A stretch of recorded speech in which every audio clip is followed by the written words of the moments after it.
The pre-dawn light is rising in the east beyond the broad expanse of the Rhine River, and the wooden floorboards of the balcony that wraps around the upper floor of your watchtower creak under your feet as you keep dutiful watch. The year is 355, and you're a soldier of the Limitanei, the frontier troops guarding the edges of the Roman Empire. Your dozen bunkmates, your contubernales, are snoring away inside the watchtower, but maybe a couple have begun to stir for the day's work. Just there, movement. There are boats crossing the river. You squint to try to make out the shapes. Are they Alemanni raiders coming to attack the watchtower? Are they scouts trying to suss out the strength of the army units in your region? Is it a deputation from the local king, come to parley with the regional army commander? Are they new recruits on their way to join the army? Or are they traders, agricultural contractors bringing needed supplies of grain and meat for the provisioning of you and your mates? These are all possibilities that you might face on a daily basis as a soldier in the late Roman army, part of a lived experience that ran the gamut from pitched battles to the drudgery of garrison work, all carried out within the diverse, blended context of the Roman frontier. War generally, and the army in particular, were central to the political, social, cultural, and economic life of the later Roman Empire. The army was the single most important institution in the late Roman world. It contained hundreds of thousands of troops. Roman soldiers guarded the empire's frontiers, both the external ones that faced the barbarian lands and the internal lines that demarcated provinces. But the army was more than just a fighting force. It was a prime mover of the Roman Empire's economy, the biggest reason for the state's existence, and for every soldier under arms, it employed several more people to keep it fed and equipped. At least 50% of the empire's annual revenues went towards supplying and paying the army, which gives you a sense of its sheer size and scale. More importantly, though, the army was the center of society and culture on Rome's frontiers. It was the institution through which the barbarians interacted with and assimilated to Roman society and culture. Think back to the early episodes of this show, and our friend Wulfila the Goth. Wulfila and his fellow Goths, and the barbarians in general, didn't get to know Rome through its literature, its art, the monumental architecture of its cities, or even through its politics. They knew Rome through its army.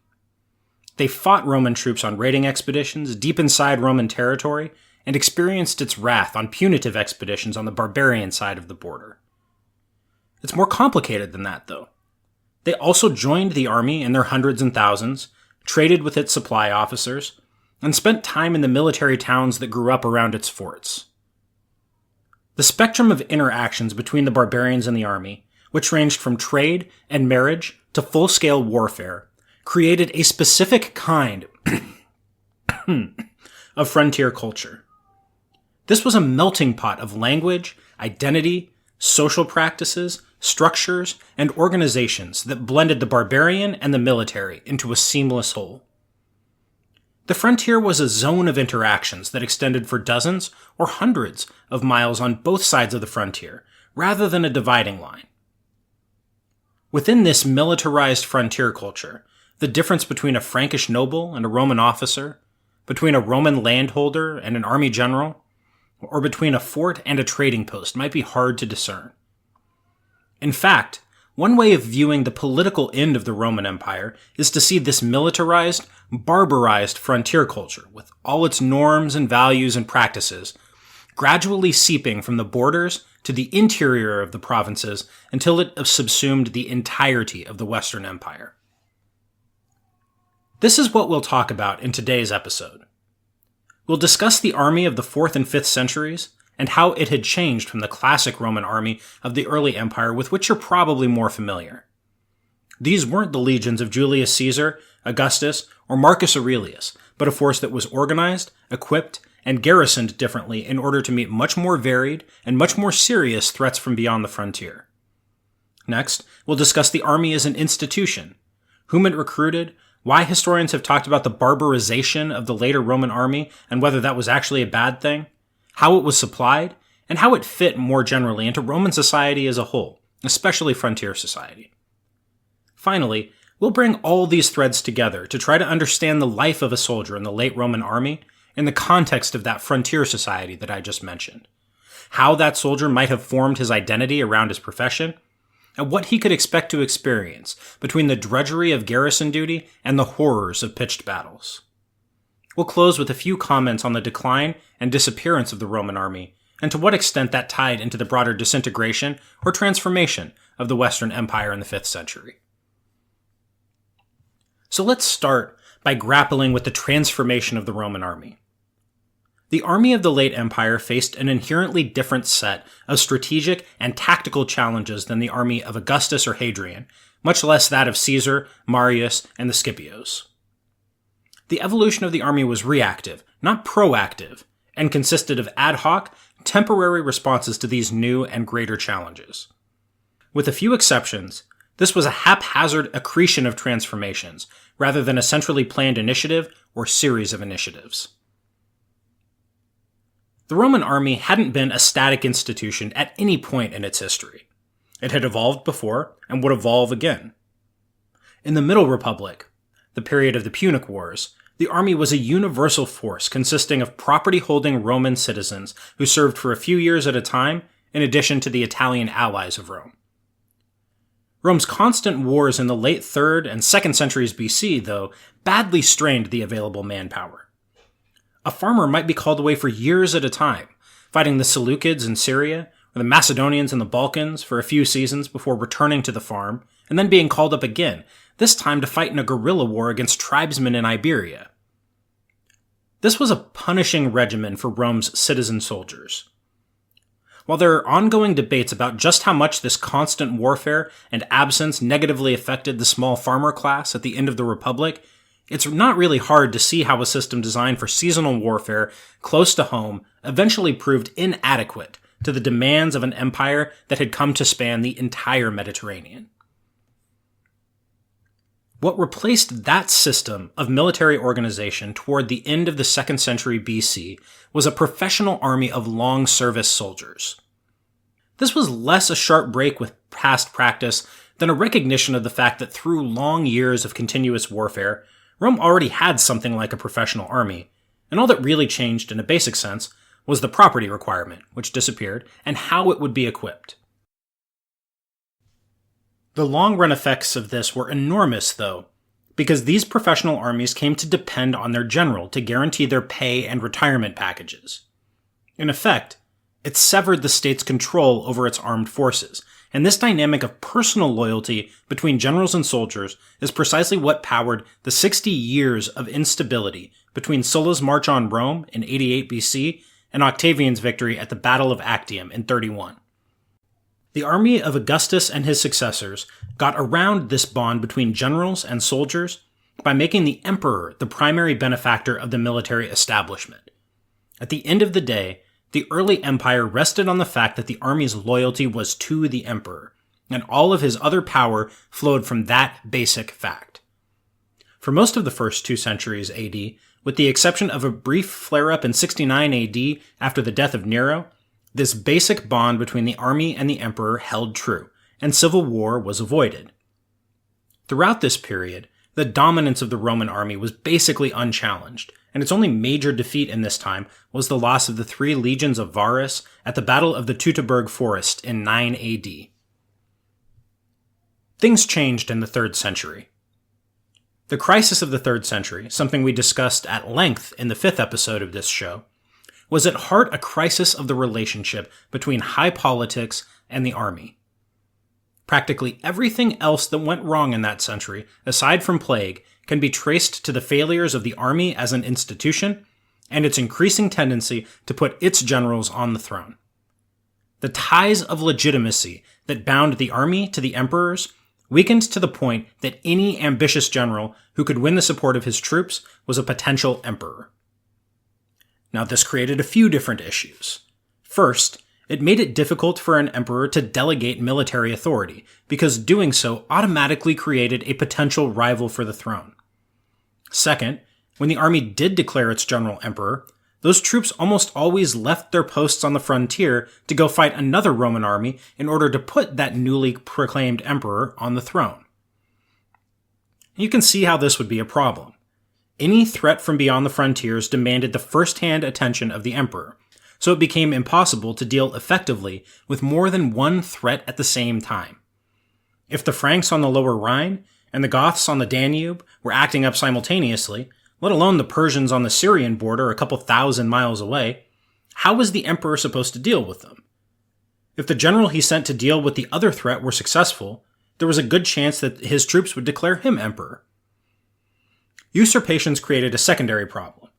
As we've discussed in a few different episodes, the barbarians were tied in closely to what was happening along the frontiers. They weren't idiots.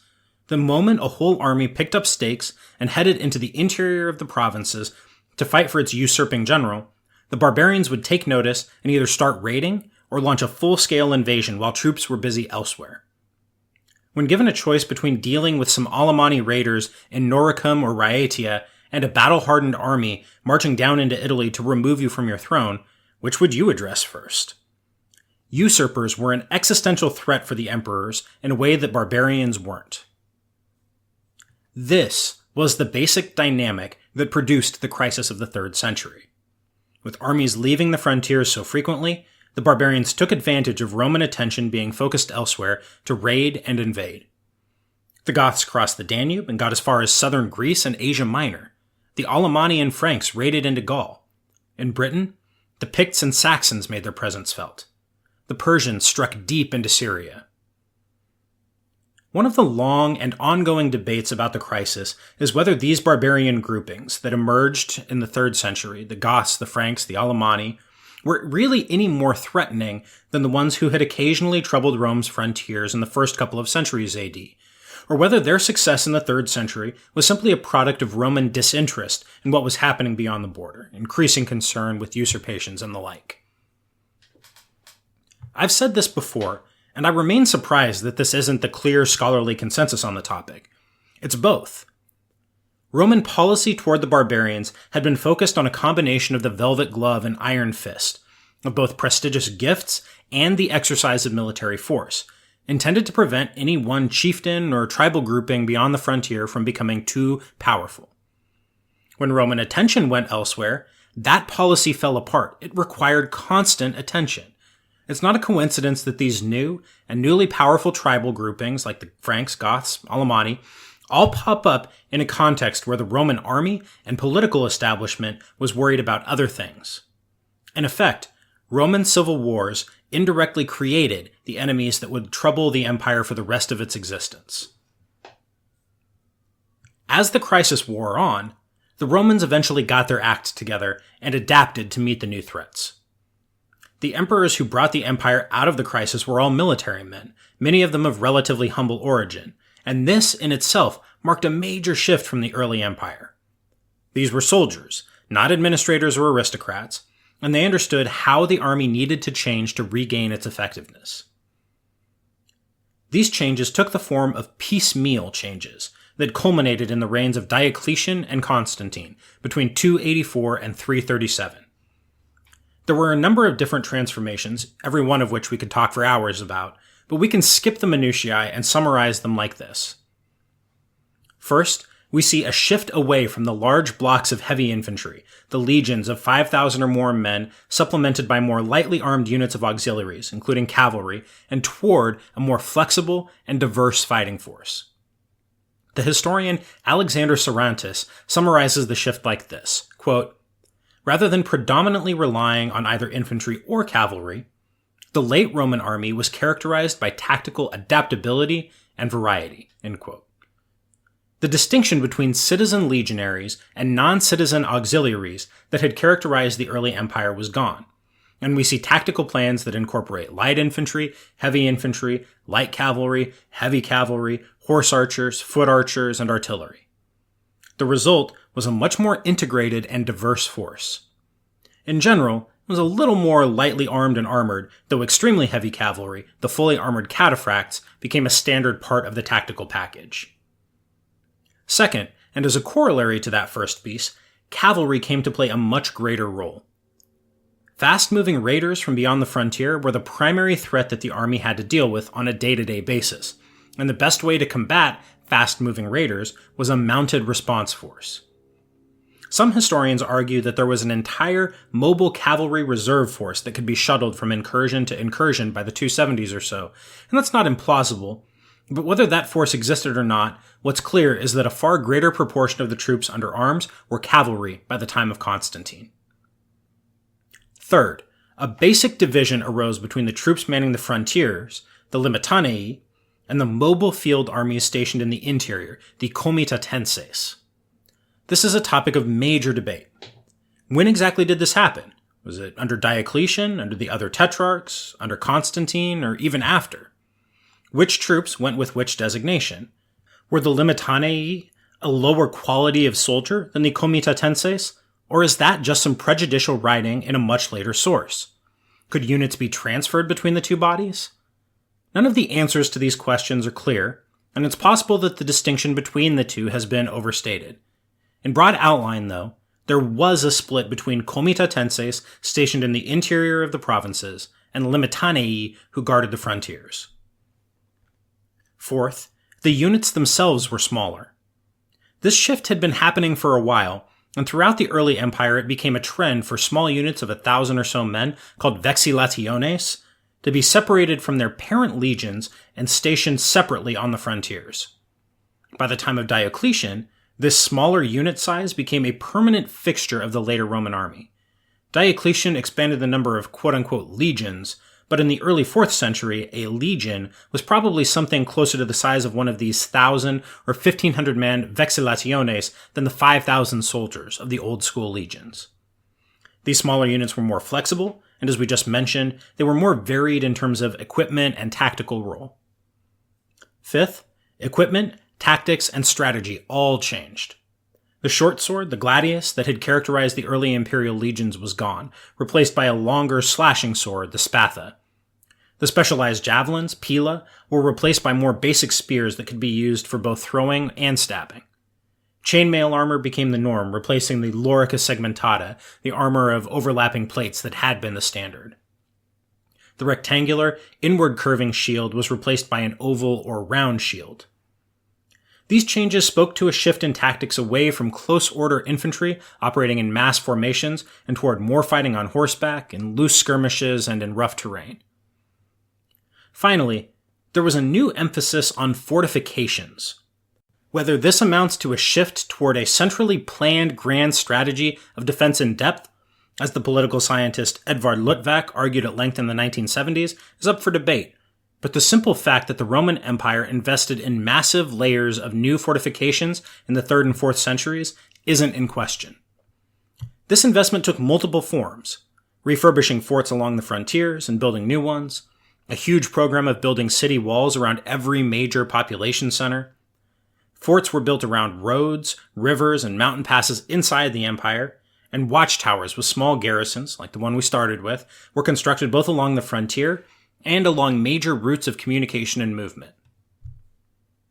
The experience of the crisis of the 3rd century had shown that once barbarians got past the frontiers, whether we're talking about a raiding party or a full-scale invasion, there really wasn't much stopping them from running amok through the interior of the provinces. At that point, the best way to catch raiders was as they headed back toward the border laden with booty. Predictably, that didn't make the victims of these constant raiding expeditions particularly happy, especially when the troops didn't give the stolen items back after catching the barbarians, which happened on several occasions. Now, all of the shifts that we've talked about here were intended to address these issues.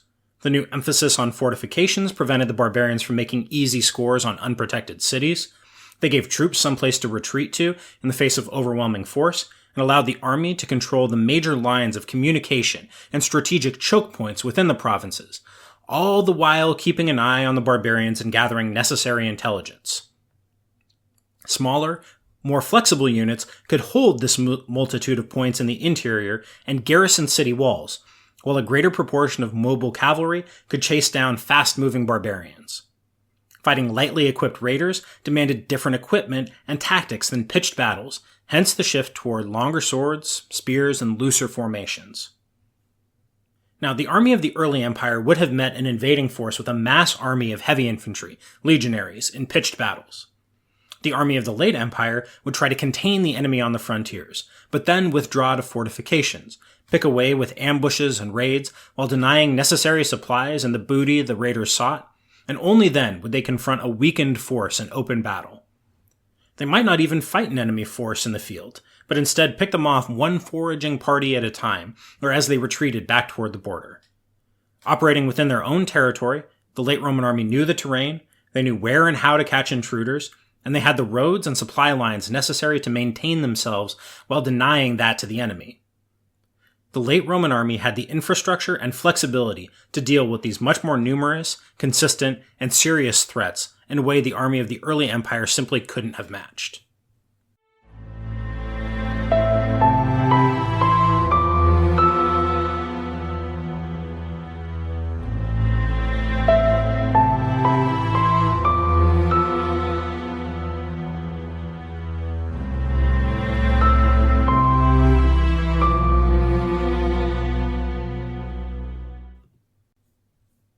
So we've covered the transformation of the Roman army as a result of the 3rd century crisis and what came after.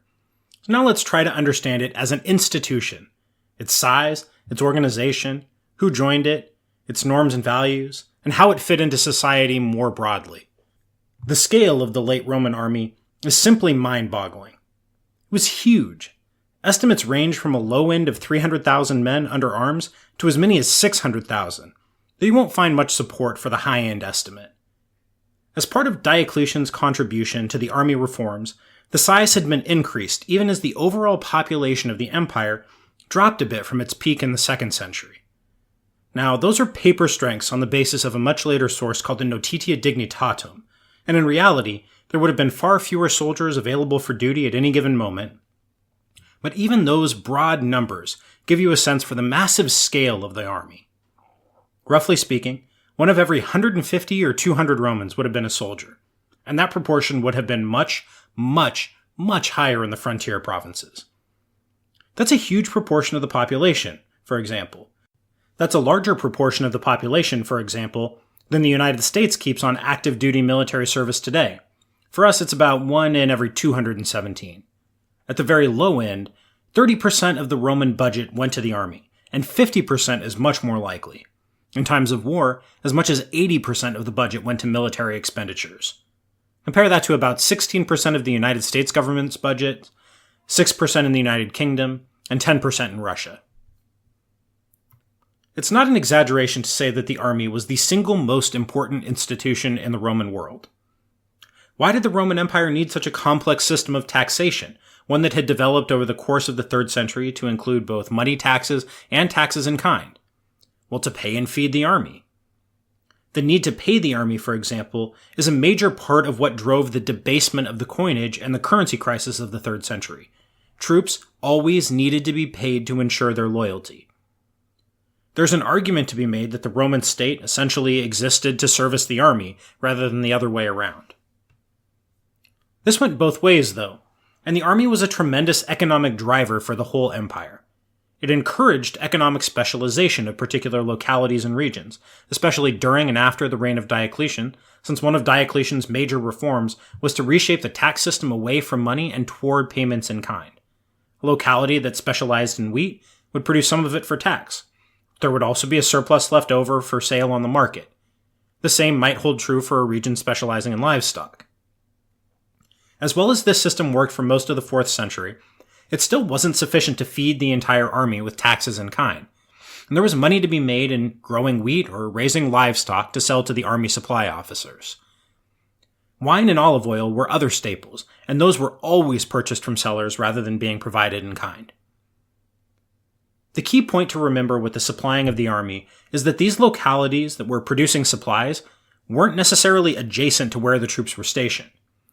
These staples had to be transported, often over long distances, to get from the point of origin to the soldiers who would consume them.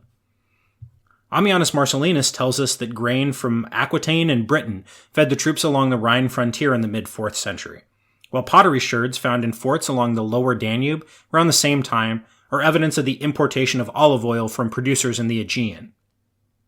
The entire local economy around the mouth of the Rhine River in the present-day Netherlands was organized around supplying the army with the livestock it needed, including both cattle and horses. There's even some intriguing evidence from this region that suggests the presence of specialized horse breeders, presumably for military use. These are just a few specific examples, but when we bear in mind the sheer scale of the Roman army, you can see how central it would have been to organizing the agricultural and pastoral economies of whole regions. Now think about not just the farmers and herders it took to grow the food and raise the livestock, but the drovers who brought the cattle to market, the butchers who prepared the meat, the bakers who baked the bread. Even more importantly, it required thousands of people to drive the wagons and tend the beasts of burden that carried the supplies from place to place, sailors to crew the riverboats and ships that carried the supplies. Needed porters and longshoremen to unload the supplies. There were workers to tend the staging posts and the animals that supplied the people who worked in transport. Still other people maintained the infrastructure, the roads and ports, that allowed those supplies to move in the first place. Just supplying the army created a whole parallel economy of bulk transport even beyond the production of food in itself. Those were just the staples. The Roman army needed a lot more than just food. It needed wool and the clothing made from it. It needed leather, shoes, saddles, firewood, dishes, and building materials. It needed horses and draft animals. Of course, it needed weapons and armor, arrows and missiles for its artillery. For those last things, the materials specific to waging war, there was another whole infrastructure of state-owned and run factories called fabricae. These fabricae were generally located in major urban centers, close enough to the frontier that they could easily supply the troops, but far enough away that they weren't vulnerable to a lightning-fast invasion. You don't want barbarians stealing all of your freshly made armor and weapons. Now, these fabricae could produce all the staples, swords and shields and the like, but they also all had specializations. The fabrica at Autun, for example, specialized in the full suits of armor worn by the men and horses of the heavy cavalry, while the factory at Reims was best known for swords. The Sirmium facility specialized in shields. Working in one of these factories seems to have been fairly prestigious. One elderly man named Flavius Calladinus thought that it was meaningful enough to remark on his tombstone that he had served as a worker in a fabrica that made arrows. To manage all of this, you needed a huge administration. The army kept voluminous records of personnel, finance, and supply, of shipments received and payments owed, and everything else necessary to ensure the running of an institution that touched the lives of millions of people on a daily basis. That administration was carried out at 3 levels: empire-wide, provincial, and local. More than anything else, it was this administrative system and the logistics that it enabled that set the Roman army apart from every other force in the ancient world.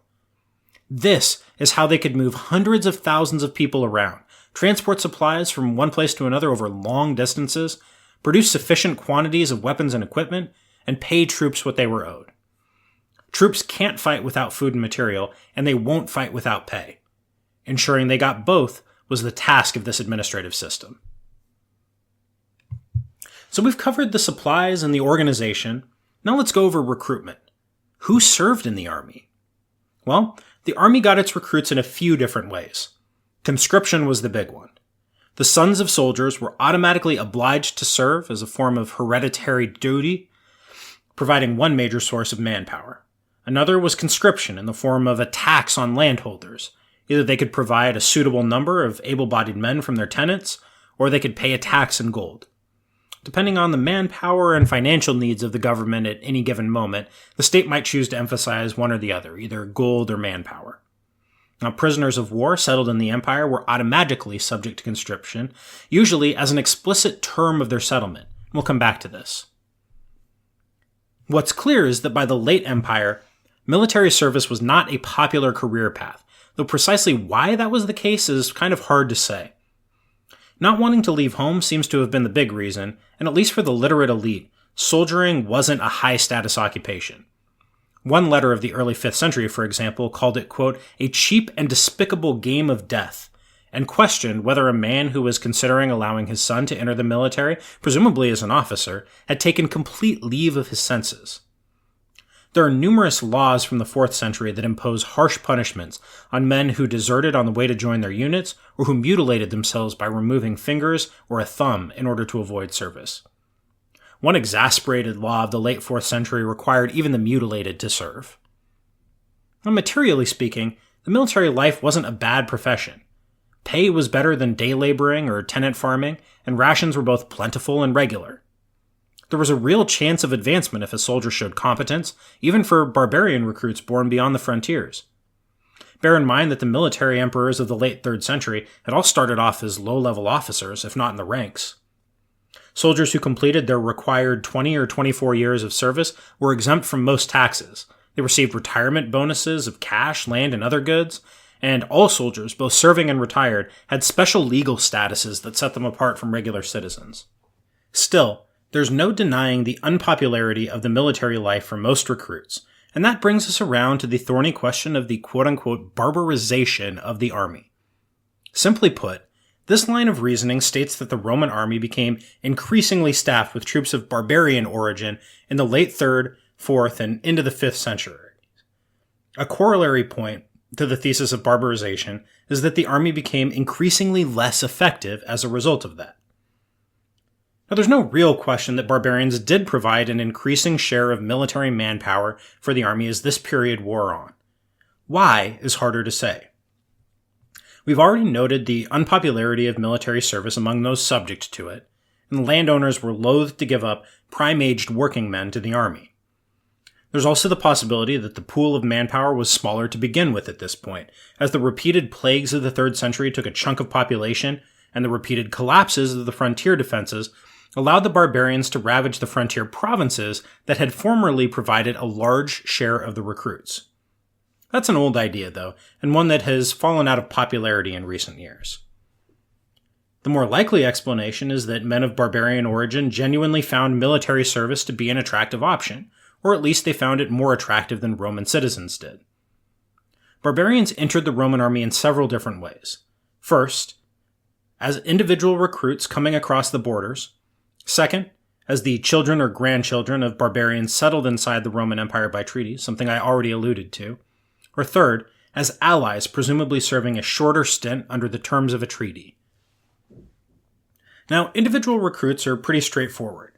We've already remarked on the close connections that bound together both sides of the frontier, and we should probably see these men as aspirational migrants who had grown up with some level of familiarity with the military, who had family members who had crossed the border to serve, and who saw the Roman army as a path to a better life.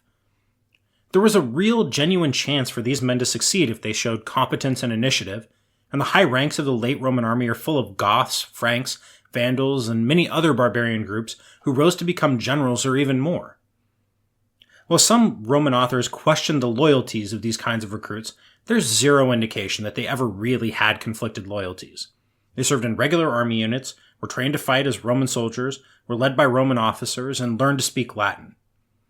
One epitaph on a tombstone, for example, refers to its owner as a Frank by birth, but a Roman centurion in death. The next category consisted of settled barbarians, known in our sources by the term gentiles and laiti. The difference between those statuses is hard to suss out from the surviving source material, and it's possible that there were some technical differences that were clear to the Romans but which have been lost to us. Essentially, a large mass of barbarians would be settled by treaty, Bastarnae by Probus, Sarmatians by Constantine, Franks on several occasions kind of scattered throughout northern Gaul, and they would be either obligated by that treaty to provide frontier defense or, more likely, to provide military service as recruits. They could also be inducted in large numbers after losing a war as part of a treaty settlement, which happened with Vandals, Burgundians, and Goths in the 3rd century and after. Now, these troops served in regular army units, were led by Roman or Romanized officers. As with individual recruits, there is very little to indicate disloyalty. Even the Goths settled in 382, the survivors of Adrianople, acted less like renegade barbarians between 395 and 410 than a dissatisfied Roman army. Finally, there were allies, which is what we see increasingly over the course of the 5th century. Settled groups like the Visigoths and Burgundians serving in their own units under their own officers, or, alternatively, the large groups of Huns acting as personal allies of the general Aetius. Now there's real debate as to whether the Goths settled by the Treaty of 382, the ones who had crossed the Danube in 376 and defeated Valens at Adrianople, fell into this category. Some historians say yes, that this was the first settlement of allies within the empire, and that they served under their own commanders, and they were a separate group.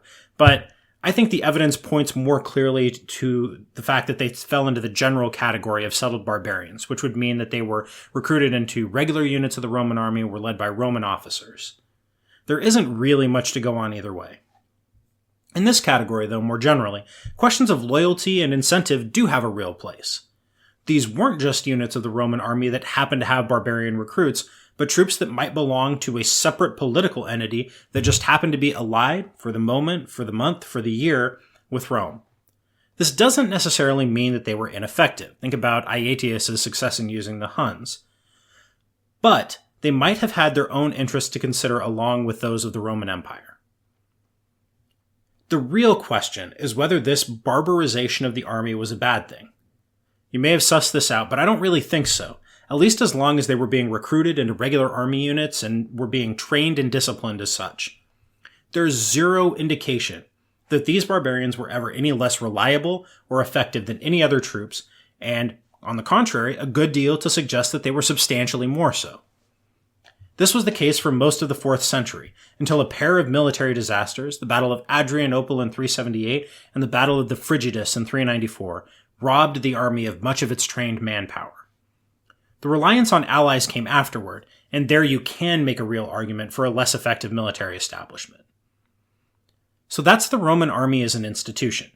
Its supplies and logistics, its composition, and its effectiveness. In this last segment, we'll try to understand the army as a social and cultural space, and its role in the world of the frontier from the perspective of one soldier.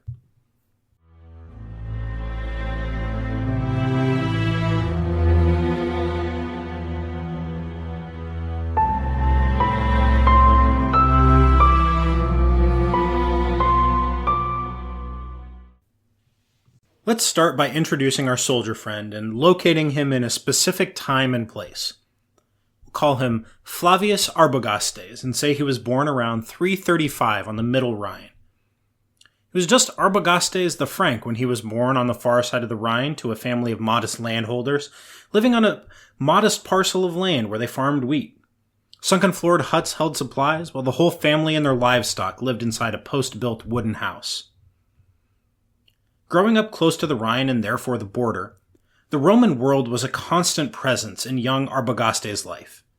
His family were subsistence farmers, but occasionally they came up with a surplus of wheat that they might sell directly to a Roman supply officer, or turn into beer, another commodity that the army occasionally purchased.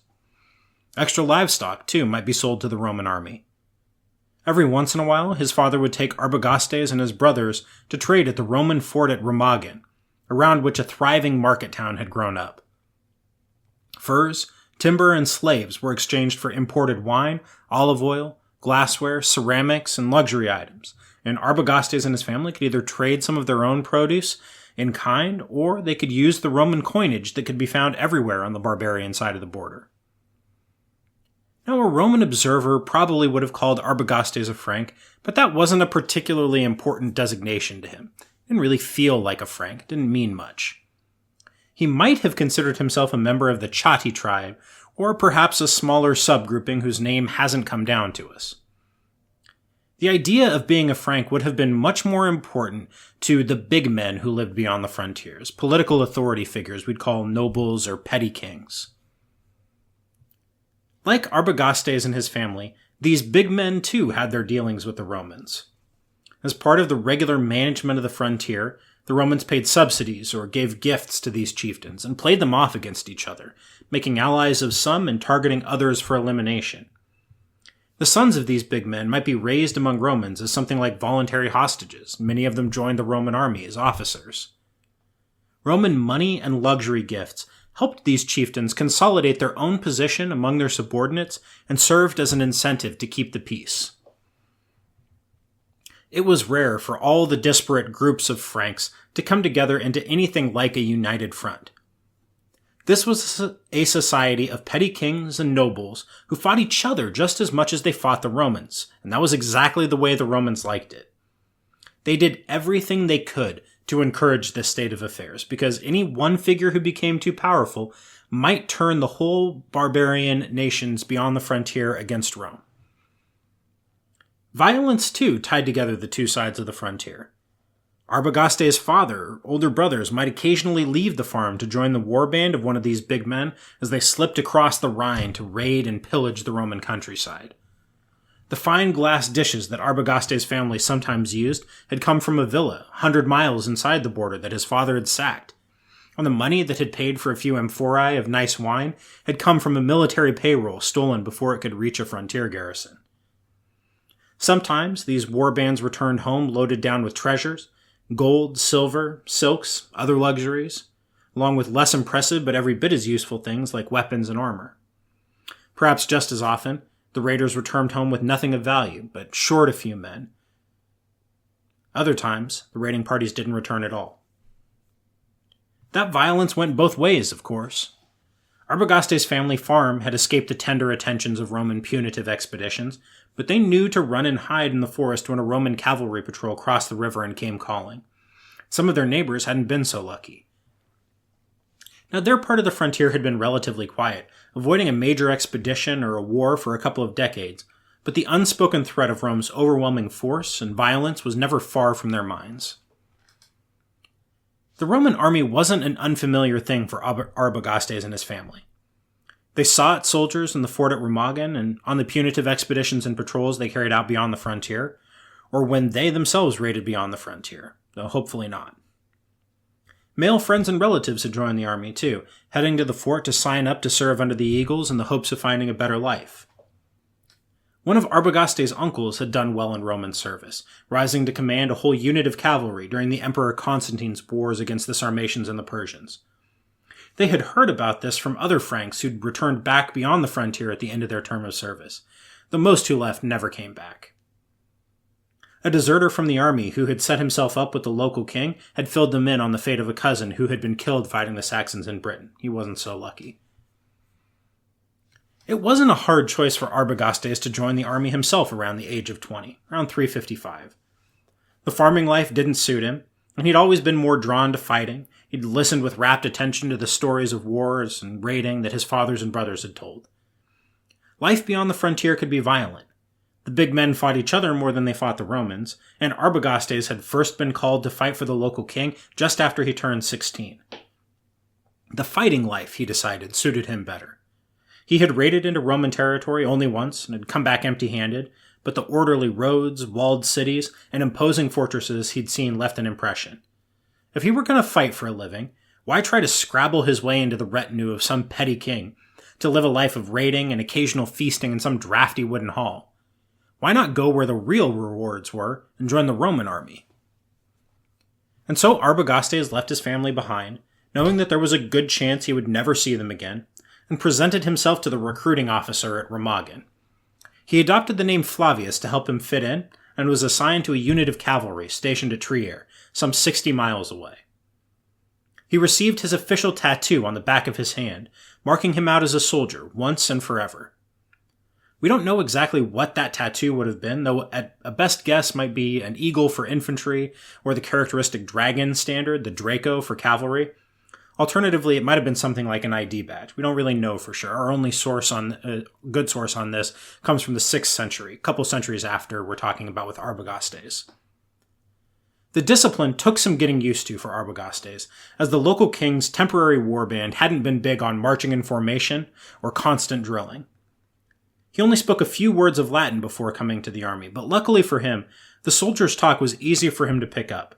It wasn't the fancy speech of some soft, well-educated aristocrat, but almost like a Creole that mixed a low-class Latin, called Vulgar Latin, with a generous helping of words derived from Gothic, Alemannic, and Frankish, among other sources.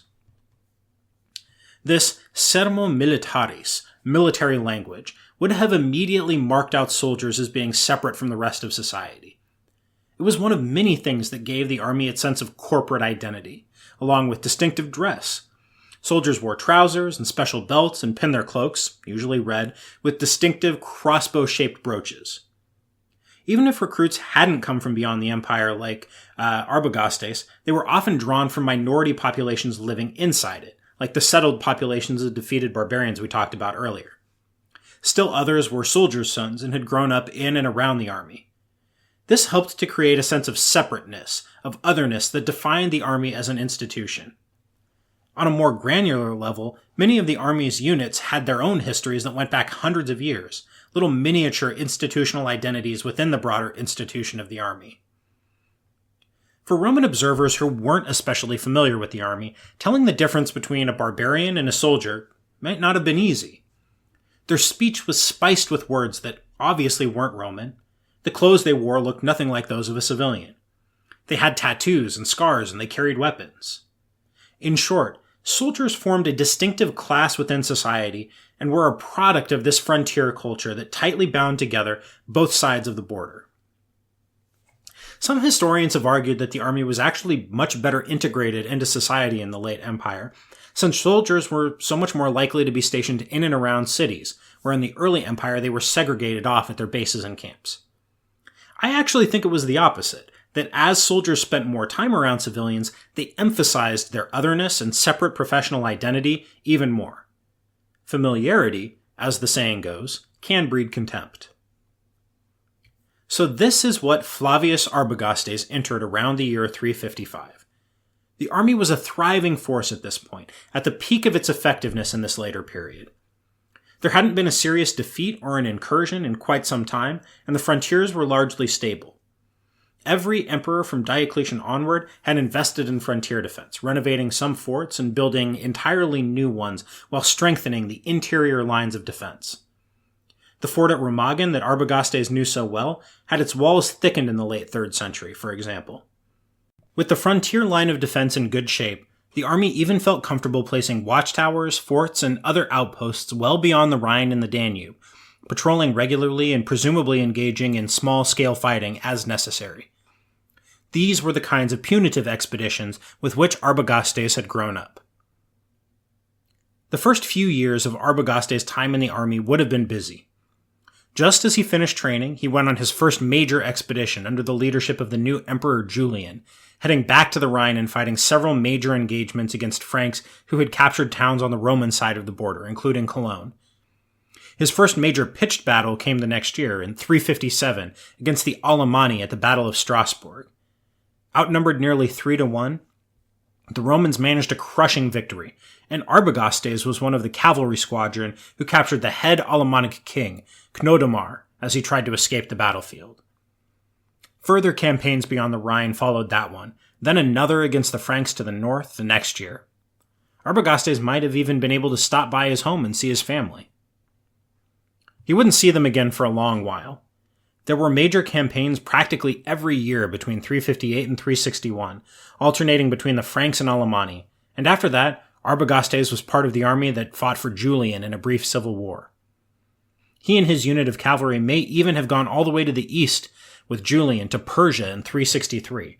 We know some units from the Gallic army went with Julian on this disastrous expedition. So within 8 years of joining the army, our friend Arbagastes would have fought Franks, Alemanni, Burgundians, and now Persians. He had traveled thousands of miles. He'd crossed the Alps and the Aegean, seen great cities like Milan, Aquileia, Constantinople, and Antioch. He had besieged the Persian capital at Ctesiphon, thousands of miles from where he was born, and he had fought in the Syrian desert, the forests of Germania, the rocky foothills of the Alps, and the plains of northern Italy. He had fought everyone from lightly armored Alemanni raiders with barely more than a spear, to other Roman soldiers, long-service professionals, to Persian cataphracts who were covered in armor from head to toe. If he survived all of this constant campaigning, Arbagastes had to be at least competent, and if he were competent, he could advance through the ranks. He spoke Latin now, and not just the crude soldier's creole that he'd learned after joining up. If he became an officer, he'd learn to read as well. By this point, it's safe to say that our friend Arbagastes had been assimilated to the institution of the army. To say that he'd become Roman kind of misses the point.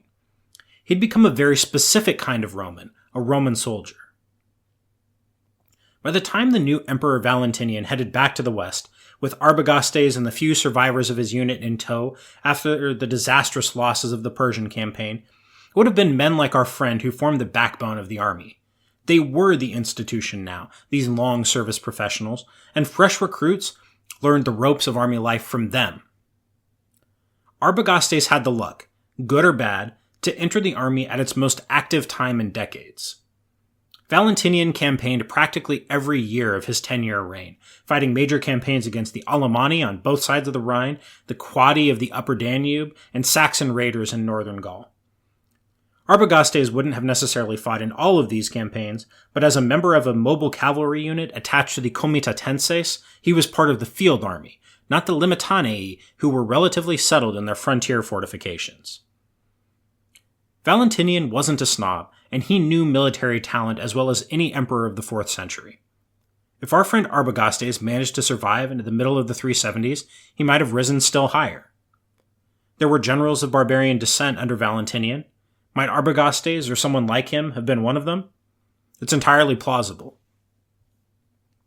By the time Arbagastes' service came to an end in 375 or 379, depending on the term of enlistment, he'd enlisted for either 20 or 24 years, he could count on a nice retirement package, or he could try to stay in the army to advance still further.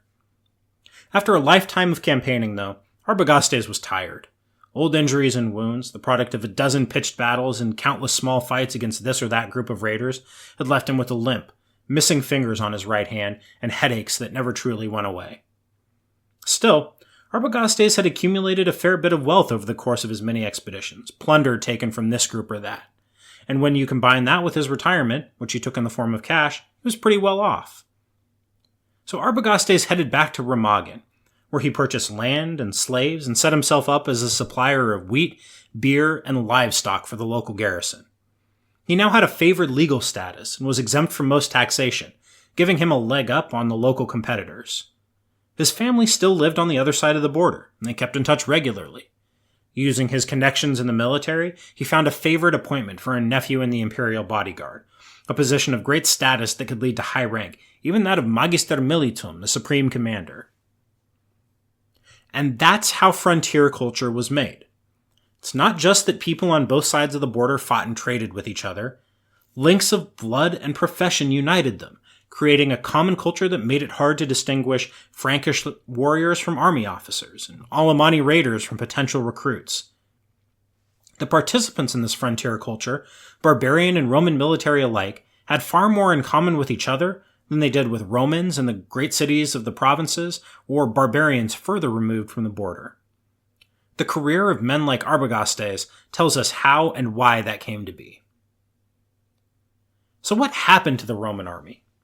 Well, several major defeats robbed it of the kinds of long-service professionals who formed its backbone, men like Arbagastes, who were 2 decades into their term of service and who could assimilate new recruits to its norms and values.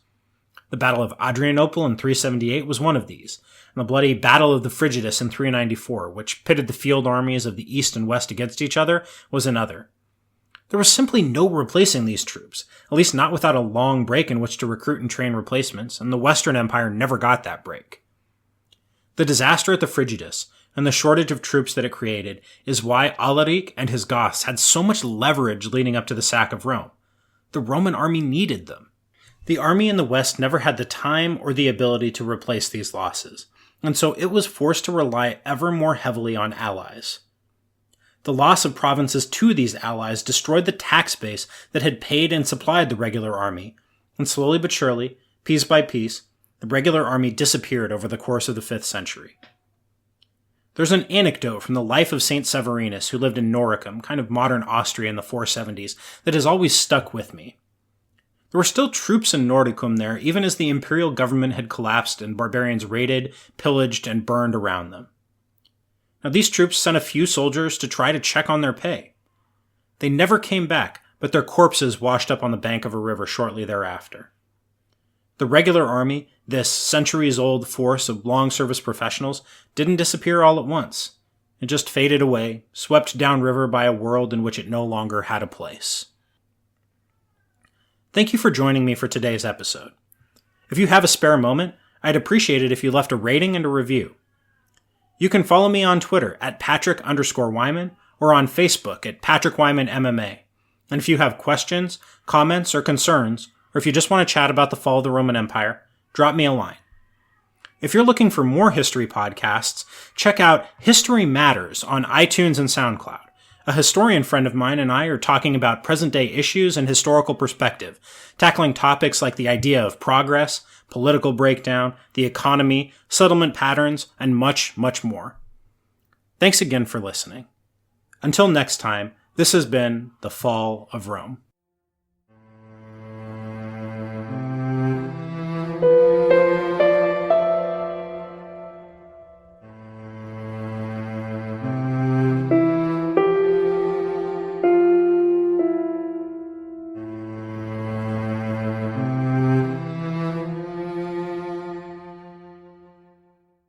If you like The Fall of Rome, you can binge all episodes ad-free right now by joining Wondery Plus in the Wondery app or on Apple Podcasts. Prime members can listen ad-free on Amazon Music.